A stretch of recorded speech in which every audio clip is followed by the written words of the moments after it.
Hey everybody, it's Pajama Life with our review of Captain America Brave New World, The Substance, and Black Ice. Let's go. You know I've been no fan of heroes, but even I can't deny the good that you've done. Work with me, Sam. The country needs Captain America. Tonight, the first step towards lasting peace across this brave new world. The country is on the brink of war. Max, there's someone behind all this. Watch yourself. You're not Steve Rogers. You're right. I'm not. Captain America. Caught without his wings. You won't walk away alive. You want me? Come and get me!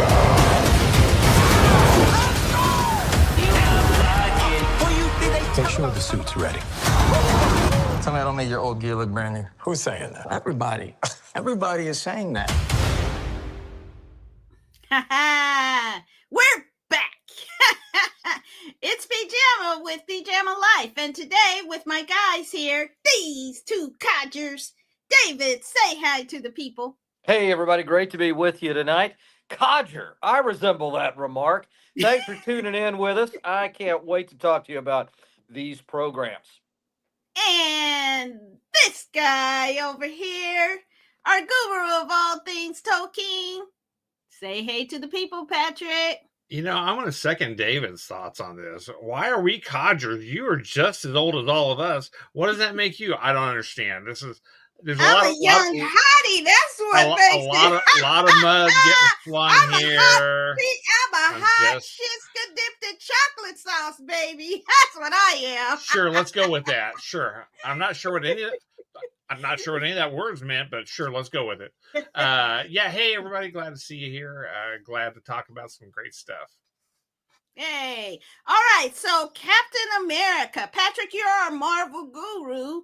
Tell us you got any backstory on the Red Hulk and this phase of Captain America?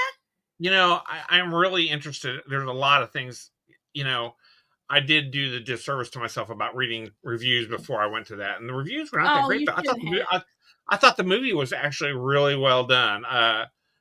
There was a real good buddy comedy thing between Sam and the Falcon, Joaquin, you know, who's a big character still in the MCU, the actual comic book versions of it. And the Red Hulk, you know, there was a point where the Red Hulk became a big deal. And that might have been the period when my kids were little and I was broke and I couldn't buy comic books. And so it's just kind of one of those things that I've got a little bit of a gap in my knowledge about the Red Hulk. But I was interested to see the transition between, you know, John Hurt or William Hurt. Yeah, that was cute how they did that. And, you know, and then moving it right into, you know, Harrison Ford, who's a geek god, as it were. I mean, he's been in all the good stuff. The movie itself was wonderful. I thought it was a fast paced. I have heard criticisms specifically from my wife, who, you know, is not a big, you know, comic book head like me. And she's like, you know, she has sat through all these movies with me, by the way. And she falls asleep regularly in them, which is fine. But she goes to them because she's a team player. But she's like, you know, they're expecting you to know things. And that is the one downfall I would say about this, that if, you know, all these movies are great, but they're all based on a knowledge of all the stuff that's come before them. All 34 movies that they made in the MCU, there's jokes about jokes, inside jokes type of things where they're expecting you to have seen, you know, Captain America, the Winter Soldier, and, you know, and maybe the Hulk. But it was already long if they stopped and went and said, this is the origin of this part of the story. I get it with it. But, you know, the thing is, there's a lot of these, you know, there's these nods and winks to, you know, the fact that you've seen all this stuff. And granted, it is such a cultural touchstone at this point. I mean, this has been going on for 15, 20 years now at this point, when they first started the first Iron Man, or even going further back, the first Blade, which I would really like to see the next one of that.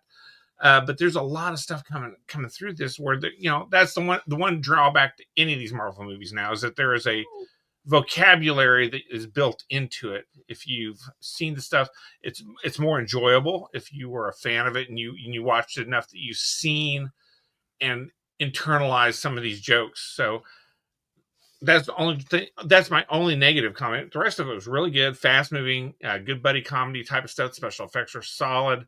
The storyline moved along really well.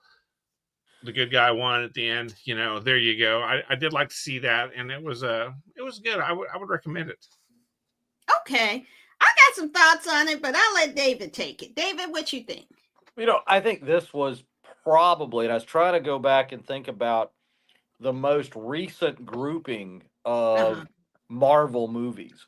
I think this is certainly the best one in my mind since you go back to when they finished up the end game with Thanos. I think it's really that good a quality of a show, the story, the acting.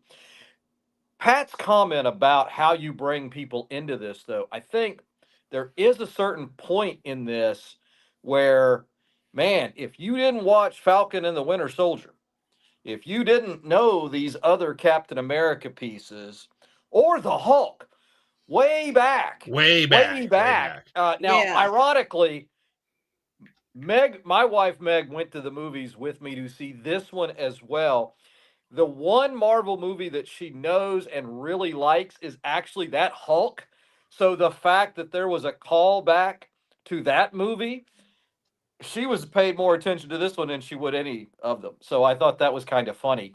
But I thought this was really well done.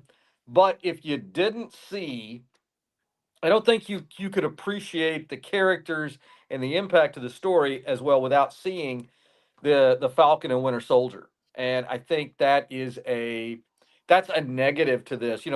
James Bond had, I don't know, how umpteen different movies and five leads, but you didn't have to necessarily know anything that happened before, just the way that the stories were. And these are really kind of built on each other, almost like Russian 1 and Russian 2, advanced and intermediate, advanced, etc., to really kind of keep up. That is a drawback, but it was a wonderfully done movie. Anthony Mackie, congratulations.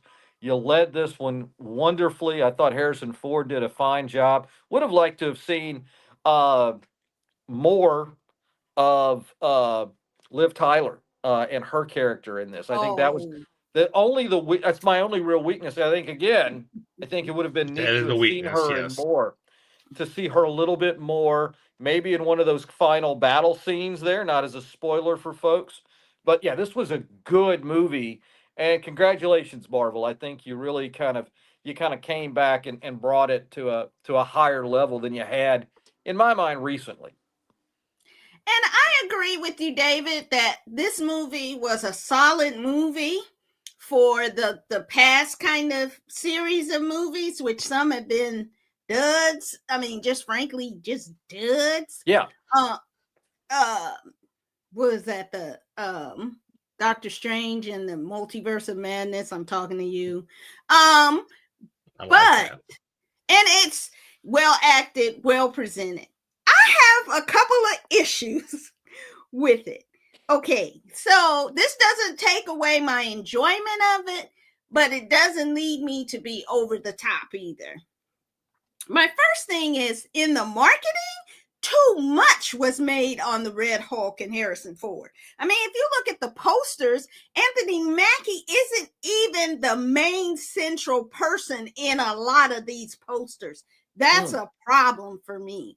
Is why when this African American man takes over the Captain America mantle, that they bring in the Hulk to be in the front of all the marketing campaigns. And I didn't like that. And that goes to my other point of, this movie had an opportunity to once again speak to the Black American experience. And I don't really think that it did in the same way that Black Panther did, and the TV Falcon and the Winter Soldier, which is one of my now all-time favorite series. And some of those properties that have really taken on the issues in our society. And so while it's very good and I enjoyed it, it's kind of like eating cake.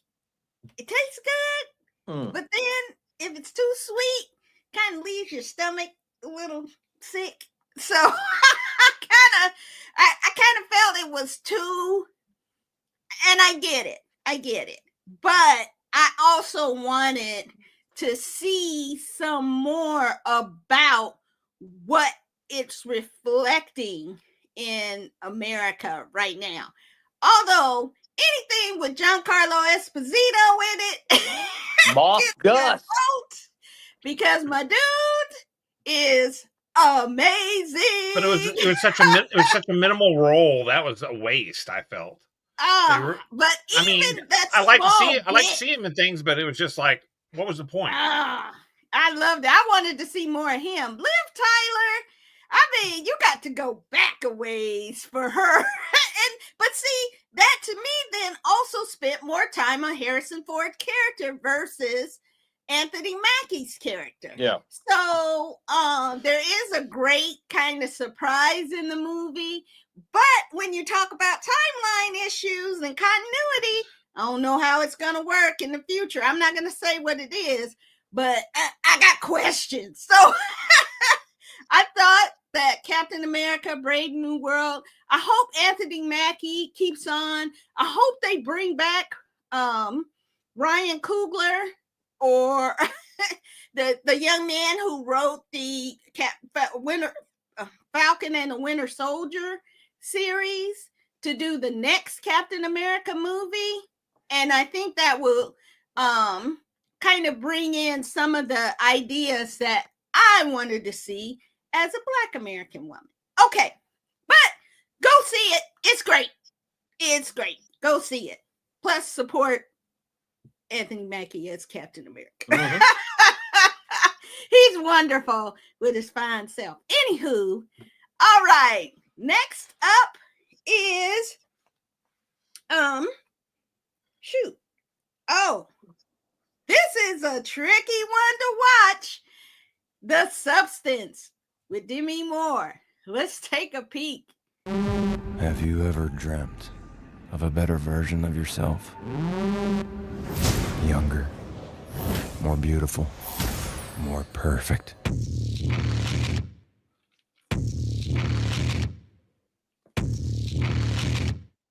One single injection unlocks your DNA and will release another version of yourself.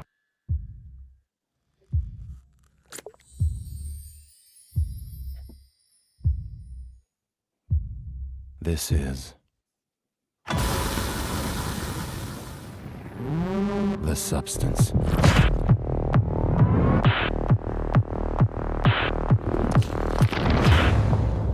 Pretty girls should always smile. I'm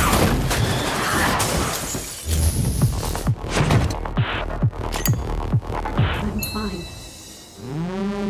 Everything's fine. Oh my God, Demetria Moore! Girl, you did that thing. I understand why she's up for every award and winning. I thought this movie was out there, man. But the messaging that it is bringing is incredible. And the standards of beauty, the impossible standards of beauty that women must have in Hollywood and in life, you know, where we're expected to be young our entire life. Meanwhile, men get to age like whatever. And be called codgers. Codgers is what we're called. You see some of it, and I'm like, come on now. I mean, it's gotten a little better, but I mean, it's ridiculous. But I think the metaphor of The Substance which might be these weight loss medications. And the seeing what I thought was really interesting was how they kept the creators of the substance kept saying to her, you are one. And she didn't understand that everything she did was herself, and that the metaphor of what she was going through, it was just so powerful as a woman to see that being played out it's in the extreme. Now, this movie is gory AF. It is not for kids. I guess it's a new genre, maybe not new, but body horror. So, and it is horrific. Yes. But I really, really enjoyed it, and it stuck with me for a while, particularly the last scenes, the last 5 or 10 minutes. I just thought that was super powerful and disgusting at the same time. David, what did you think? Well, again, kids definitely. You're not going to look at your granny. You ain't going to look at your granny exactly the same after this.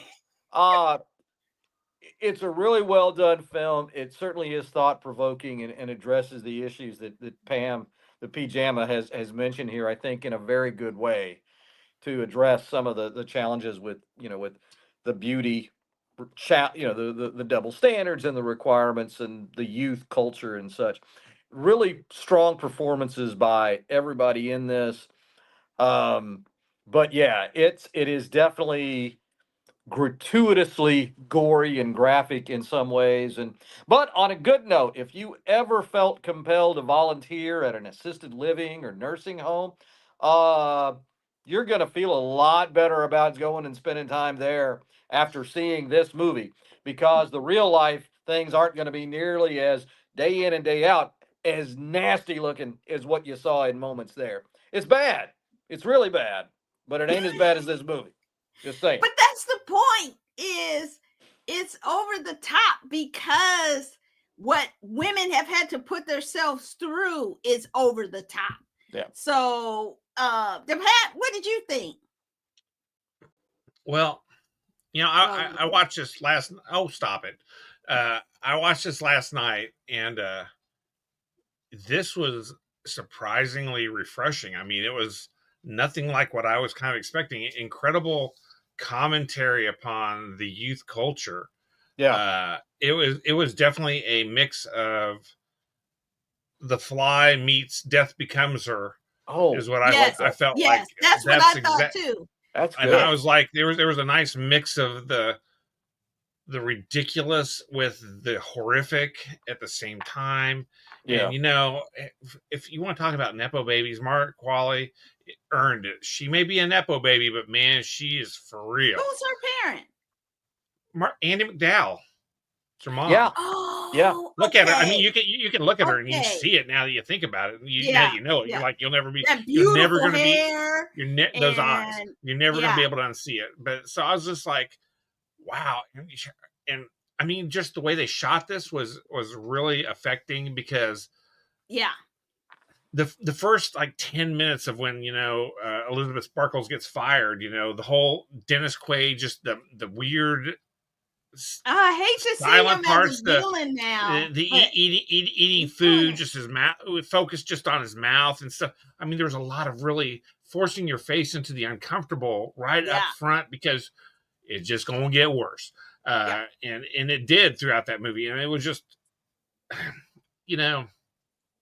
on a strictly just pragmatic note, I'm like, how does she know how to do certain things? And I'm just like, because there was never any instructions on anything. I'm like, oh, you got this? Oh, I'll just go sit in the truck, whatever.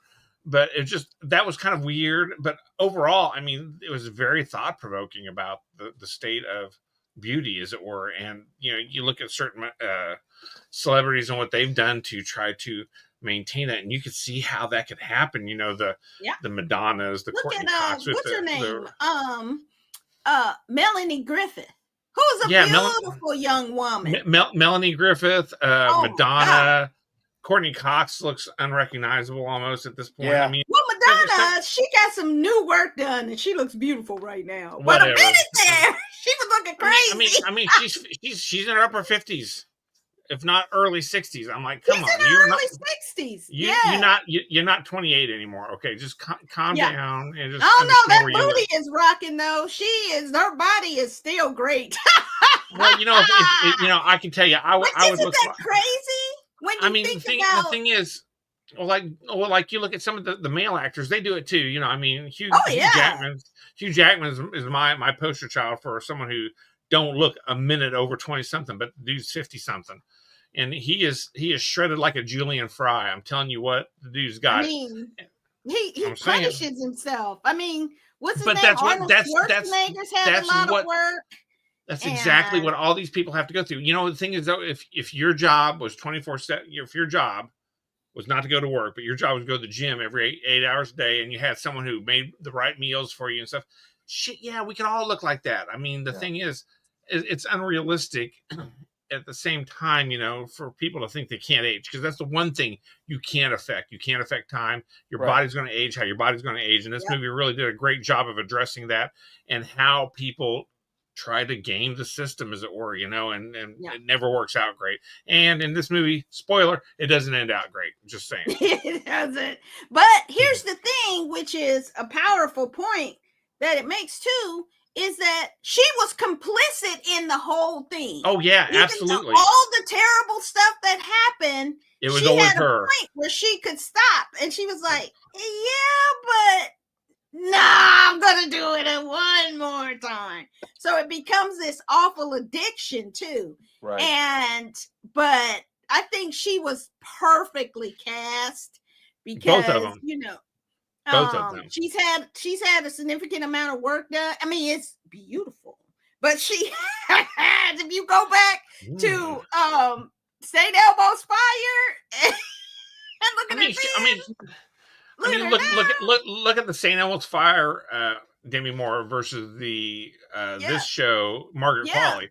They picked a good doppelganger, as it were, and there was. Andy McDowell was in that movie. Was in St. Elmo's Fire. Yeah, I know. Coincidence? I think not. I know, isn't it? I mean, so I think powerful, gory though. Yeah. And a very non-traditional pick for the Oscars. Yeah. Which is refreshing. So definitely, however you can look at it, go see it at the movies. Yeah. The Substance. It'll blow your head open. Let me just say this too. One last thing. Yeah. I think Demi Moore showed a lot of courage in doing this role too. Oh, so much. I think but see, that's the thing. Courage. It's just kind of like she's acting. There's a lot of exposure. I'm not saying you know what I mean. You have to be vulnerable. But why a lot of exposure. Because she's an older woman who's stripped naked and is showing what it is to be. I mean, even though, let's be for real, Demi Moore looks damn good for fine as hell. 60, she's got to be 60 something. I don't know. Yeah. So, everybody wished they could look like that at 61, the way she looked like at Elizabeth Sparkle. So, but I get it. But she's that's 62. also something we put on women. But that's like saying a plus size woman, oh, she's so brave if she goes out in a swimsuit or something. I mean, in that makeup, in that gory makeup, in that. Oh, it was gross. There was courage. I still think it's not Tiananmen Square. I'm not saying she's give me liberty or give me death kind of moment, but as a performer, I think there was some courage involved in taking on that role. Incredibly cringy. So much cringe. So much cringe everywhere in that thing. I think that the Academy, hopefully this young director, it's a female director, French woman. And so, but she wasn't up for director, I believe. So that's some BS too. But that's another discussion for next week when we talk about the Oscars. All right. Okay, our final selection is a wonderful pick by our colleague, this guy over here, to take a look at Black hockey players and the history of Black hockey players in the NHL with Black Ice. Let's take a look. Sports has been the vehicle for breaking down barriers, creating that social mobility. Hockey was a big part of the way of life, but we weren't allowed to play in the white leagues. I was definitely the only person of color on both sides. Parents would say crazy things in the stands. I'm skating down the ice. I see an object fly by me. I'm like, what is that? I take a glance. I'm like, it's a banana. Montreal's PK Subban wins the game. Meanwhile, 17,000 racist tweets were posted. It's meant for you to feel like you need to stay in your place. This is our sport. We go all the way back to the 1800s in the Colored Hockey League. So don't let anybody ever tell you this is not your sport, because this is exactly where you're supposed to be. It's something we have to do for the younger generation coming up. It's time for hockey to evolve. Oh, man, it kind of broke my heart that Canada has these. I know intellectually, I know that Canada has racial issues, but it's just like not Canada, but it does. Pat, since you suggested this, talk about what you felt and thought about Black Ice. It was really interesting. I'm not a hockey fan. I'm aware of hockey. I get it. I live in a cold area, and it was cold as hell this last week. Y'all went through it. Today when it got up to 36, we were like, wow, it's a heat wave, I'm like walking around with shorts and flip-flops. But watching this, because hockey is not a thing here. When I was growing up, there was the Kansas City Blues, they moved to a couple cities. There is no professional hockey here. Right. So hockey is kind of a void in the Midwest. But I will tell you, watching this was as moving to me as any series about Jackie Robinson, or how they integrated the Major League Baseball, MLB. This was incredible because you don't think of it much, because at least I don't, because like I said, we don't have professional hockey here. But to see this and to see what these guys went through, I'm like, damn, and the thing is, with all of this current BS that's going around, for lack of a better word, everybody needs to remember that this wasn't too long ago. Right. There are people alive that were the first people to walk into schools, desegregate schools. Ruby Bridges, the girl in the picture, she's 70. She's still alive. It's been in her lifetime. So everybody acts like, oh, that was so long ago. No, it's not. It's in our lifetime. It's like not literally a generation. our lifetime. It's not generations ago. It is literally within a lifetime. So everybody just needs to calm down and realize that we ain't past this. And everybody this show really showed a good job of how these people really rose above it and fought through the barriers that were placed in front of them, and and maintained their sanity and their decency, which was really impressive. So this was just something I accidentally kind of came across, and it was really good. And I mean, like, well, hell, why are we talking about this? And so thank you for talking about this, Pam. This was a really good show, and I enjoyed this a lot. Yeah, David, what did you think?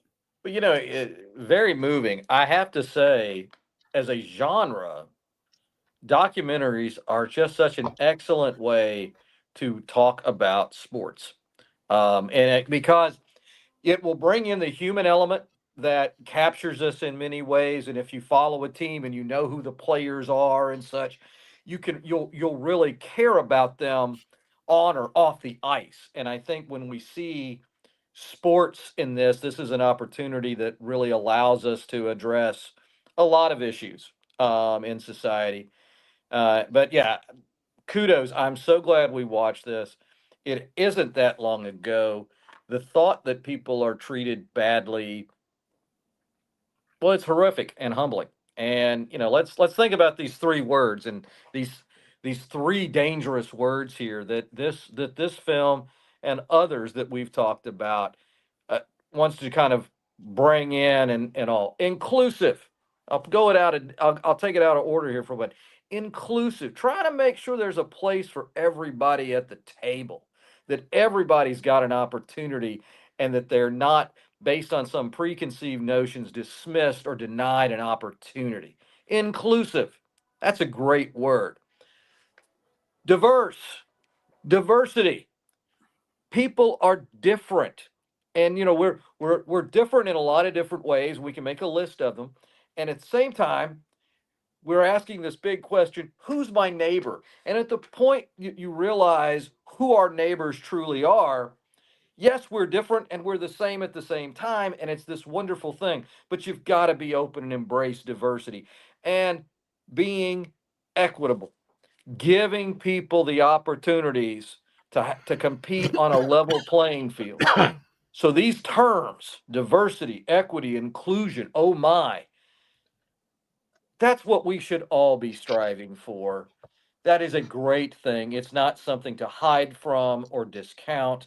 And when you see a show like this, and when you see that people were being ostracized, discounted, mocked, told that they're not welcome for a host of reasons, you realize the importance of those three words. You realize the importance of understanding who our neighbors are and what that means. So this is one, and we can look at this in a lot of different ways. Sports is one thing. We saw a wonderful World War II movie a few weeks ago about a little piece of history I didn't know about getting the mail organized in the European theater. And they got it done in 60 days. Hadn't been done for a couple of years. I don't want to take away from this movie, but I'm just pointing out that those three words really are something to stand up for, hell, to fight for. This movie is really well done. It's a great, heartwarming story, and it's humbling. And again, when you look at somebody, just remember you should see your neighbor. And if you don't see them as your neighbor, then go back and look in the mirror at yourself. Enough of my soapbox for the moment. And what a wonderful soapy box it was. I thought this was wonderful. It gives you a piece of Canadian history that you don't really know. And it really helps to shine a light on the National Hockey League, which many of us don't have a chance to watch on a regular basis because we weren't exposed to it like Canadians. I mean, it's the same as here. Baseball is the same level of engagement Canadians have with hockey. Everybody knows hockey. But also what it revealed was the Africville, the small Black Canadian towns, and similar to here, that those towns were destroyed, and these people were moved out, and unjustly their towns where they became successful towns, where they had their own businesses, they had their own churches, they had their own economies, and people were doing very well. But same as here, gentrification, and just flat out people just run them off. They almost lost that piece of history. So I think Canada has to reconcile its past, so that they truly can be the last stop on the Underground Railroad, to really embrace that inclusion, and that everyone is Canadian, versus the nasty bite of racism that's reflected throughout the world. So I always thought, I don't know, you just don't think of Canadians like that, but I don't know why I thought that, since racism travels the world like the flu. I was going to say Ebola or any other terrible like, disease, but like sure, a measles. nasty Like disease, measles. it travels all over the world and infects people It with does. this horrible nastiness. So but it was really refreshing to see, and I really liked the female hockey player, and she was like, I was just out there playing with anger and rage most of the time. Yeah. I was like, wow. I was like, that. ooh, I wouldn't have wanted to be on the ice with her. I bet she was giving it to her for every name she was called. Comedian Cedric the Entertainer said, man, y'all don't really want us in hockey because you don't give us a stick and then let us fight just like it's part of the rules. Nah, bro. Yeah, it happens. That's funny.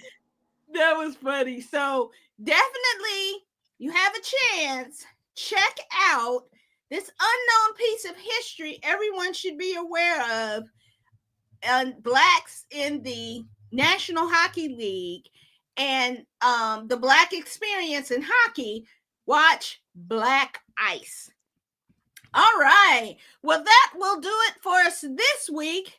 Next week is our Oscar show, and we will watch and talk about The Brutalist with Adrian Brody and Guy Pearce, as well as the stunning hit that's winning all the awards, Nora.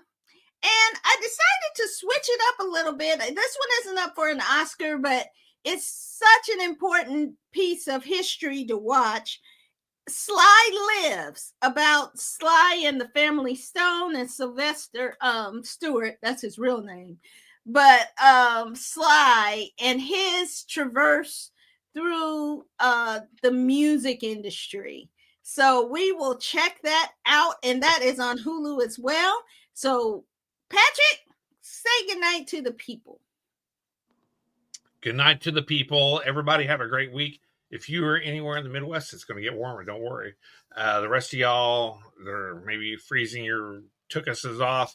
Stay warm because it is cold, but spring is in the air. Yeah. And David, what do you think in the final words?